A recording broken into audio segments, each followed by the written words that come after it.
السلام علیکم۔ وعلیکم السلام۔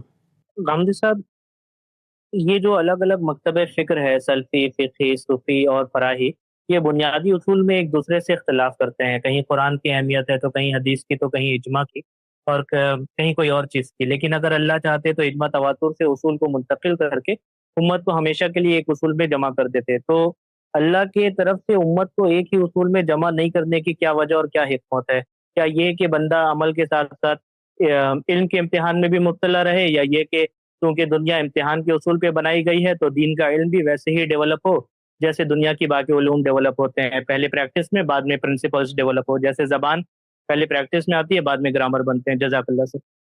بہت صحیح بات آپ نے کہی ہے، یعنی صرف عمل کا امتحان نہیں ہے، علم کا بھی امتحان ہے۔ اللہ تعالیٰ نے علم کے امتحان میں ہم کو ڈالا ہے۔ قرآن مجید میں اس کے بڑے ہی غیر معمولی شواہد ہیں۔ اللہ تعالیٰ تو کوئی حکم دیتے ہیں اور ہم اپنی عقل سے اس کو دریافت کر سکتے ہیں، تو بالعموم اس کی وضاحت بھی نہیں کرتے۔ اس کی بھی بڑی غیر معمولی مثالیں قرآن میں ہیں۔ اللہ تعالیٰ نے پہلے مرحلے میں چاہا کہ لوگ خود غور کریں، کوئی رائے قائم کر لیں۔ اگر نے رائے قائم کر لی ہے انہوں نے، اس میں کوئی بڑا فساد نہیں ہے اور دو نقطۂ نظر ہیں، تو اس سے بھی کوئی فرق نہیں پڑتا۔ بار بار پوچھا ہے تو پھر کسی چیز کی وضاحت کر دی ہے۔ اس کی سب سے اچھی مثال میراث کے احکام ہے۔ وہاں بہن بھائیوں کا حصہ پہلے بیان نہیں کیا، اور اس میں ایک ایسی بات کہہ دی ہے کہ اس بات کو پڑھنے کے بعد ہر سوچنے سمجھنے والا آدمی اس حصے کا خود استنباط کر سکتا ہے۔ خاموشی اختیار کر لی، پوچھتے رہیں لوگ۔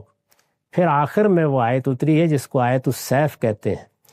سورہ نساء کے آخر میں ایک ضمیمہ ہے جس میں سوالوں کا جواب دیا ہے، اس میں آخر میں وہ آیت رکھی ہے تاکہ یہ معلوم رہے کہ یہ ہم نے چھوڑ دیا تھا، لوگوں کو اس امتحان میں ڈالا تھا، وہ اس میں کامیاب نہیں ہوئے، تو پھر ہم نے ان کی رہنمائی فرما دی۔ تو اس لیے علم کا بھی امتحان ہے، عمل کا بھی امتحان ہے۔ یہ مطالبہ صحیح نہیں ہے جو لوگ باز کرتے ہیں کہ فلاں بات ایسے کیوں نہیں بیان کر دی، ایسے کیوں نہیں بیان کر دی۔ وہ آپ کو اس پر غور کرنا ہے، اس کو سمجھنا ہے۔ اس میں البتہ اللہ نے بڑا کرم فرمایا ہے کہ اگر اپنی طرف سے کوئی کوتاہی نہیں کی اور پھر بھی غلطی ہو گئی تو وہ اس غلطی پر مواخذہ نہیں کرتے۔